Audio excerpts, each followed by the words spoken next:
Monsieur le Premier ministre, au lendemain de la première lecture des textes budgétaires, vous avez faim de redécouvrir l'impasse dans laquelle votre nomination a plongé le pays. Depuis le début des débats, votre ministre du Budget n'a répondu à aucune des propositions d'économie déposées par notre groupe et que les Français attendent pourtant. Pire encore, lorsque le RN fait voter la suppression d'un impôt de production, vous faites revoter l'Assemblée. C'est simple, à chaque fois qu'il y a une baignoire ou une bouteille d'eau à taxer, vous êtes au rendez-vous. Et vous parlez de cynisme. Mais le cynisme, c'est d'organiser le blocage du pays, puis de le reprocher à ceux qui le subissent.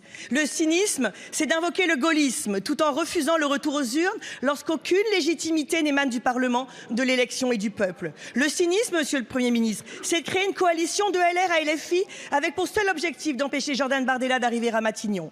Le cynisme, enfin, c'est de ne pas assumer ses responsabilités quand les décisions qui sont prises impactent directement le quotidien des Français. Car voici la dernière trouvaille de votre concours l'épine fiscale, la hausse de la taxe foncière.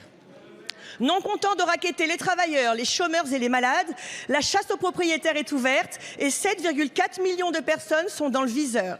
Cette taxe a déjà augmenté 2 fois plus vite que l'inflation en 10 ans. Chez moi, à Toulon, c'est plus de 41% de hausse entre 2014 et 2024. Votre ministre du Budget a expliqué que cette mesure avait été prise à la demande des maires.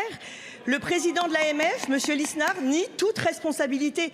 Qui devons-nous croire, Monsieur le Premier ministre? J'associe donc l'ensemble de mes collègues, et notamment ceux des départements les plus touchés, tels que l'Aude, la Dordogne, le Tarn-et-Garonne, le Pas-de-Calais, les Pyrénées-Orientales.